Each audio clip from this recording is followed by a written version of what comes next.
que a gente insiste em morar num passado que nunca existiu? Feche os olhos por um segundo e lembra da última madrugada em que você perdeu o sono. O quarto completamente escuro, o silêncio da casa e aquela luz azul do celular batendo direto no seu rosto.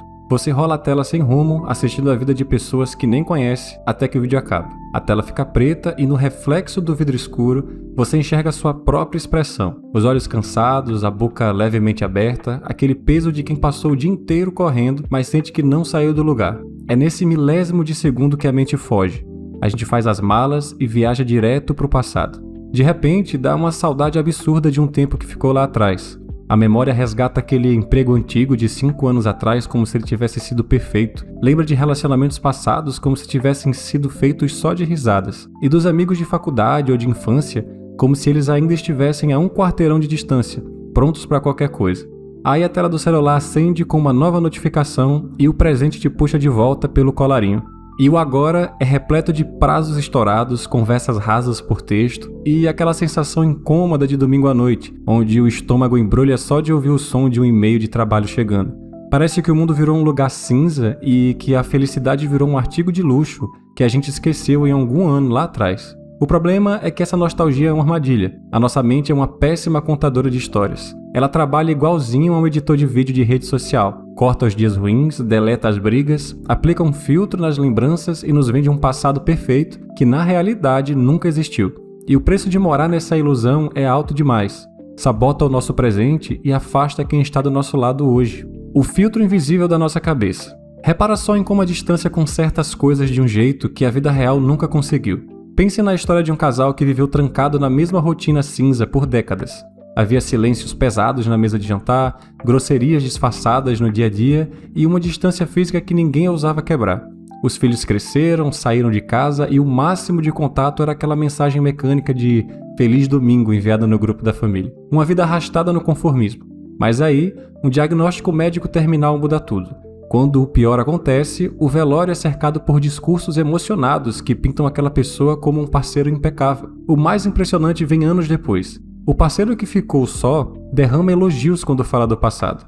Lembra das poucas viagens, das risadas na cozinha e reconstrói o casamento como se tivesse sido um conto de fadas.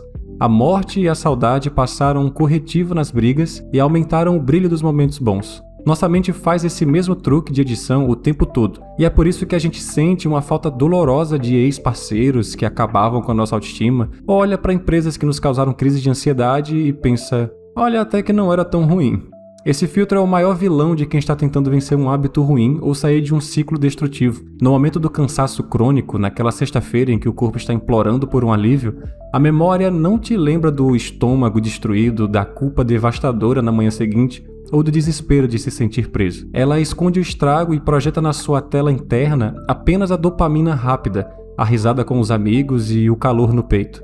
A gente deleta o inferno e guarda só o cartão postal. Até quando a gente olha para a sociedade, isso acontece. É o clássico desabafo de balcão. No meu tempo, as coisas eram melhores, as coisas eram mais baratas, as pessoas tinham valores. Mas o ontem era esse cenário perfeito ou a gente só aceitou comprar uma ficção bem editada? Por que a nossa cabeça sente essa necessidade crônica de reformar o passado? O orgulho diante do espelho. O filósofo Friedrich Nietzsche já tinha sacado esse jogo de aparências muito antes de existirem estudos sobre o cérebro. Ele escreveu que quando a memória diz eu fiz isso, mas o nosso orgulho diz eu não posso ter feito algo tão ridículo, o orgulho permanece implacável e no final a memória cede. A verdade é que a gente não deixa o passado lá atrás, carrega ele no bolso como se fosse uma medalha de honra para justificar quem somos hoje. É só reparar em como é comum encontrar pessoas que ainda ancoram toda a sua identidade no fato de terem sido populares na escola ou os mais inteligentes da turma de 10 anos atrás. No lado oposto, tem quem use os traumas e as rejeições da adolescência como um escudo eterno para justificar a grosseria,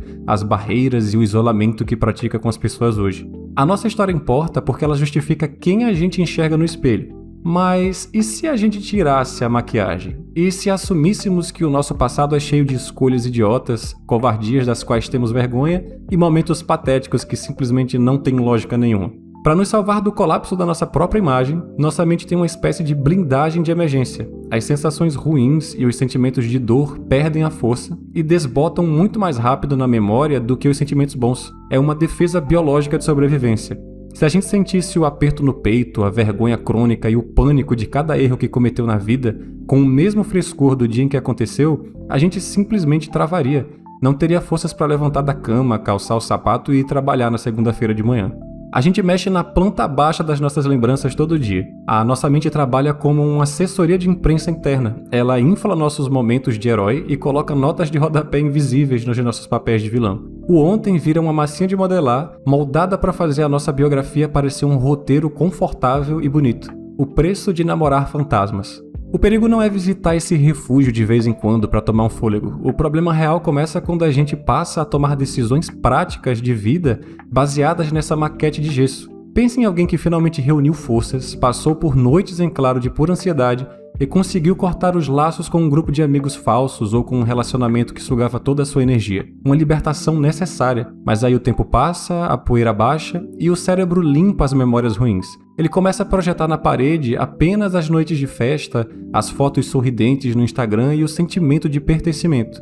O desrespeito cai no esquecimento. Basta uma mensagem despretensiosa na tela como um saudade de você ou oi sumido e a pessoa volta correndo para o mesmo ambiente que a adoeceu. Ela precisa sangrar de novo para lembrar o motivo exato de ter ido embora da primeira vez. O mesmo looping acontece na carreira. O sujeito junta coragem, larga o crachá da grande empresa e decide tentar a vida trabalhando de casa no próprio projeto. 2 anos depois, enfrentando a solidão da mesa do home office, o silêncio do quarto e a incerteza do dinheiro, ele começa a romantizar a época do cubículo. Lembra com carinho das risadas no café e do almoço de sexta-feira. Mas a memória deleta a crise de ansiedade no domingo à noite, a falsidade das reuniões para bater metas impossíveis e o cansaço crônico de quem sentia que estava vendendo a juventude por um salário que mal pagava as contas. A gente faz isso em escala microscópica toda semana. Compra livros densos de desenvolvimento pessoal que vão ficar pegando poeira na cabeceira só para ter a falsa sensação de que está resolvendo a vida. Posta fotos de uma viagem antiga como se tivesse sido incrível, esquecendo convenientemente que passou metade daquele passeio brigando no banco do carro por causa de um erro no GPS ou caçando sinal de Wi-Fi o tempo inteiro. A maior tragédia de caminhar pela vida olhando pelo retrovisor é que você desidrata o presente. O agora passa a parecer sem sal, imperfeito demais para merecer a sua atenção, e o futuro passa a ser recebido com um cinismo meio amargo. Afinal, na cabeça de quem vive de saudade, o amanhã nunca vai ter o brilho daqueles dias dourados que ele mesmo inventou. Mesmo na rotina mais massacrante da vida moderna, a maioria de nós tem alguma âncora real por perto. O cachorro que quase derruba a mesa de centro de tanta alegria quando você abre a porta da sala, um amigo que senta com você e te ouve de verdade sem ficar checando o celular a cada 2 minutos, ou um hobby simples que faz o resto do mundo se silenciar por meia hora. Só que, repetidamente, a gente prefere dar as costas para essas realidades vivas para ficar namorando um fantasma bem editado que mora na nossa cabeça, e isso nos destrói. Machuca a nossa própria história e pune de forma injusta as pessoas reais que estão do nosso lado, tentando construir algo no único lugar onde a vida de fato acontece, no presente. Obrigado por dividir o seu tempo e a sua caminhada comigo hoje. Nos vemos no próximo vídeo. Valeu!